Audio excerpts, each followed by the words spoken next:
Hey, my friend. So quickly, I just wanted to give you a quick tip. On this episode, I want to talk to you about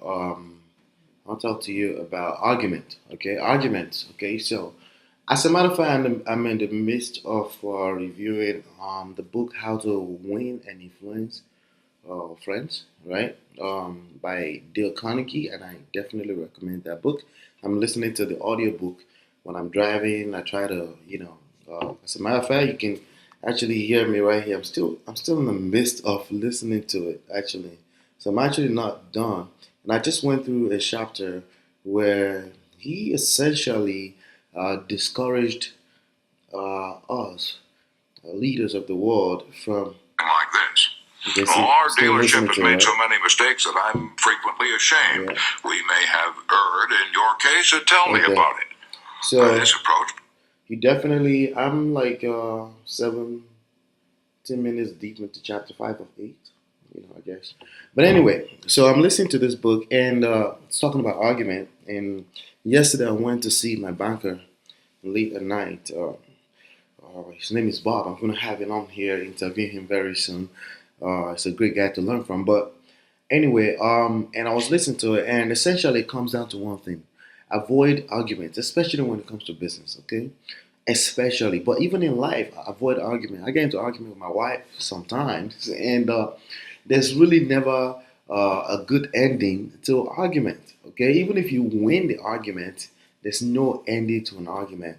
What you're gonna essentially make the other person feel if you win the argument is you're gonna make yourself to them feel like you are an asshole. Okay, that's not what you want.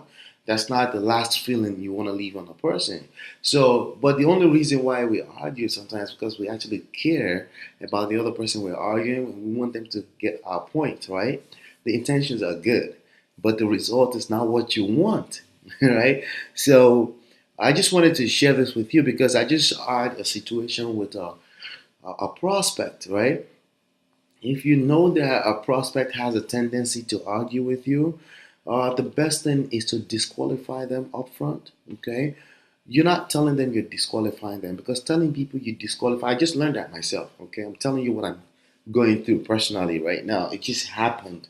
The call just came in, and I ended up saying something like, you're not qualified for me to work with you, and that doesn't make someone feel right, right? So you got to find, if possible, find a better way to say that, and maybe say, hey, your house does not qualify for the kind of property I'm looking to buy because this was a lead that was generated for pre-foreclosure solutions and acquiring the property, right? So I wanted to share that with you because you're in a better position than leaving people in a higher state of mind than lower. Your job is not to make them feel less, okay? And even if you don't mean to, sometimes you end up doing that. And that's the part that you want to be careful about. Even though you don't mean to, but you end up doing that. So I end up telling this person that they don't qualify for me to work with them.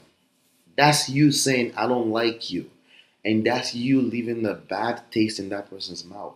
That's not what you want to do because they can still become an evangelist for you. They can still become, and you really want to pay attention. Obviously, any of those things, you want to make it a habit so they become a part of you, right? So essentially, what happened was that he called a few weeks ago, and through one of my partner's channel, actually, this is Marilyn, and he wanted to. Honestly, his name is Gary, and I couldn't tell on the phone with his voice if it's a woman or a man, but I just kept going and using some cautious because there are times you want to refer to somebody, and because you have to set the different, and I had to be careful with that already because I don't want to offend the person, right? But anyway, he signed up, right? It's a house short sale. It's gonna need some short sales. And my realtor got the paperwork, got it to get the paperwork in, so we can because we had to get the house listed and things like that. 2 or 3 days later, got this email that quote unquote looked like it's coming from an attorney, but it's from him pretending to be an attorney because he was checking us out, checking out our business, make sure that we're legitimate. If somebody is doing that, it's okay. But if they're kind of like messy with it, you're better off disqualifying that person. You don't have to tell them that. You could find a way to say, hey, your house actually, we just did some work on reviewing it. It doesn't fall into the category of the kind of house we're looking to acquire. Sorry. And you can let that person go, and they can even say, oh, sorry, thank you. They can move on. Because we're in this to make money, to build a business, and not to argue with people. So essentially, what ended up happening is I usually let people like that go, but because I had a partner that was, I wanted to do a little bit of follow up, just not to prove a point, but you never know, okay? But again, there's a lot of you never knows in life. So you never know if that person is going to be your client. That doesn't mean I'm going to chase after them because I have better ways of marketing. And even if that person could have been a client, that's okay. Now I lost, but not really, because you want to focus your energy on things that you know it's going to create the result you're looking for. That not the one that may be. Okay? We don't want to focus our energies on maybe, because that's not the best way to use your time, your energy. But anyway, this person sent this email in asking for the license number of the realtor, asking for office address, and all this craziness. And I sent that in by email, sent in the license number of my agent, and said, well, we're legitimate. And I said, listen, you could have just said you want to cancel the files the document you sent in they're useless. The document he or she sent in, are essentially useless, right? Because the truth of the matter is that we cannot buy a house that has more money hold against it than is actually worth. Okay, by default, this house he holds about 160 against it. I think the house may be worth 160, 170. It's a short sale. It's just too close. There's no equity in it, right? By default, I could have disqualified because I don't necessarily want a house below $200,000. I'm starting to know that right now, as we go. And but I decided to engage in a conversation with this person because they're trying to check us out and all this. When somebody says they're trying to check you out, make sure you're valid, and you market it to help somebody with a solution so you can acquire their property, they can get rid of a house that's trouble for them, and they're focused on something else entirely, disqualify the situation. Not them personally. You never have to tell them they're disqualified. Just in your mind, disqualified from the kind of business you want to engage in, and let them go. Because nothing good will ever come out of anything that looks like that. Okay? So that's already looking like an argument because they're trying to check us out, make sure we're valid, but then we already spending too much energy on negativity, regardless of the intentions. Intention is, oh, check you out, do my due diligence, right? In my opinion, there's no due diligence necessary when you're trying to get rid of a house that has more money against it, lien against it, than what you can possibly sell it for in the market. If somebody want to steal a house and steal all the liens with it, why not let them steal it, right? Because they can't really get away with that, right? So due diligence are cool. I'm never going to be the person to discourage somebody from doing due diligence, but it has to be a part of the process. If you say you want to do your due diligence, do that, and we don't have to do that. Go do that. You work with a realtor, a real agent will list houses like that. There's none of them out here, by the way. There's no realtor that lists houses for short sales and enjoy it. They actually hate that. That's why we're in the game, right? Because we don't mind doing it as long as it's a seamless process. But I want to be careful about saying this because I'm not saying you should not let people do due diligence. That's okay, okay? But the truth of the matter is, if somebody is all focused on checking you out, they're not a motivated seller. You're a buyer. Real estate investors, you are a buyer. You're not an agent. You don't owe them any kind of fiduciary responsibility. You want to buy the house. You're the one that needs to be doing due diligence, not the other way around. And if they want to do diligence, they need to go list the house with an agent, right? Before they worry about all that stuff. And that's not what the situation was. The situation was a private request to let me buy your house. It was as simple as that. So anyway, to finish the story for you, this person called me just a few minutes ago and said, oh yeah, I called your office. It's I checked out the address, and it's actually valid. I also checked out the license number, and it's actually valid. And your agent is this person. So how come I'm not talking to the agent? I was like, the agent is not going to buy your house. I was the one that approached you to buy your house. We just have my agent doing all the transaction facilitation.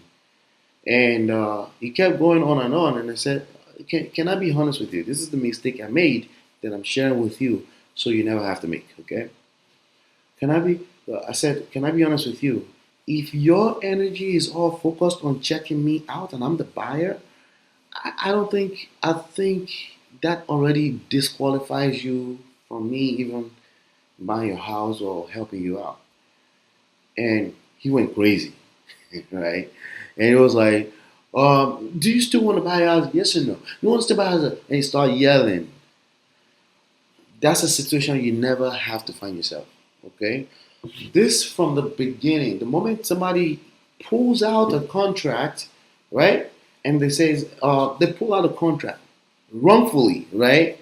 A contract that they signed, right? If they pull out of it, you're looking for motivated sellers. You don't never have to worry about that. That's why you do more marketing. That's why you fill your pipeline with marketing. You focus on the people that are responding. You focus on more marketing because this is about energy too. When you're running a business, you need energy to be in the right places. You need your energy to be right in the right places. I promise you, you're gonna be way better off focusing your energy on people that actually want to work with you. In my video sales letter, I call it 120% energy, laser focused on people that are 120% hungry for what you have to offer. It's called attraction marketing. It's called they can see value in you coming to the table. If they can't see that already, of course they're gonna spend all their energy checking you out. They got all this. You gotta worry about. Initially, this person said they had some money or something like that they had to protect. This person is the same person that said they didn't want the bank to see some kind of money that they had. So all this holier and thou type of prospects, and you're already creating headache for you. Remember, you're dealing with a pre-foreclosure situation, a short sale. That's headache already. I have a closing going on in 48 hours that had headache around it. I have more than enough headache around transactions that I don't really have to deal with people's personal problems or the choices they make to want to argue. If somebody want to argue with you, if possible, avoid it. Okay, that's why marketing is beautiful because you can fill your pipeline. Okay, you can fill your pipeline as much as you want. You never have to worry with people that will make your life or your business, more importantly, difficult. So, what's the verdict here? Okay, should you do follow up?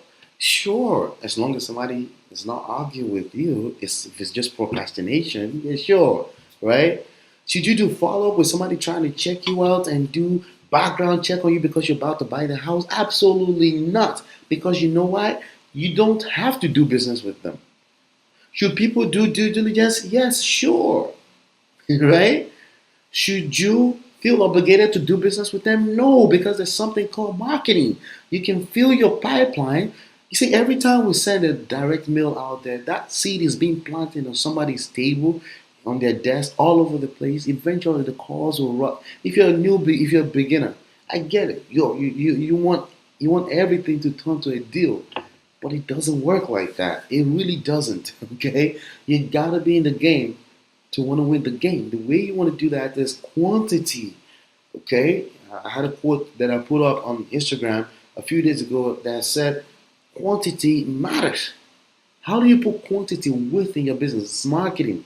Fill your pipeline, and then when you find something that's working, somebody that's going to make your life easier, they want to get rid of the house. Then you dig deep into that until you close the deal. Okay, but when you see forces coming after you, coming against you, don't waste your energy because time and energy is neither created nor destroyed. So don't waste it. Time is absolutely depreciating. Don't waste your time. Okay, it's depreciating every second, and you don't have that much time to be wasting on things like that. Okay, Put them in a sequence. If it's online marketing, put them in the sequence. Let the sequence do all the follow-up work. If it's real estate, you're sending 4 mail letters out, that will follow up with people. If somebody calls and they're becoming a pain already in your business, politely, politely, politely disqualify their situation on your file. When you talk to them, say, hey, I'm sorry, your house does not fit the criteria of houses that I'm buying. And you bow out peacefully, they will still love you, right? And they may even refer, hey, I have a friend. Don't do what I just did today, okay? Don't get consumed by the emotions. Don't get consumed. We're all human beings. Emotions are just that powerful, so you have to pay attention to it, right? So I made that mistake. I wanted to share with you so you don't make that mistake in your business. You don't have to. You never have to, okay? Especially if you're listening to me right now. You say, politely bow out and say, hey, your house does not fit the criteria of houses I'm looking to buy. Do you have other friends that may be looking to get rid of their house? You will ask them for referrals. You maintain your cool all the time. That is cool to be an entrepreneur. You maintain your cool all the time. So hopefully you got a lot from this video, and I will, as things like this come up, I want to share what's going on in my business with you. And by the way, if you're not in my real estate course and you're a real estate person, go to rflipcoach.com and take advantage of it. If you're online, you're looking for, we have a Empire Traffic Epidemic coming up. Go to trafficwebclass.com and you can attend that webinar. But I'll feed you in all that stuff as time goes on. I will see you in the next one. Peace.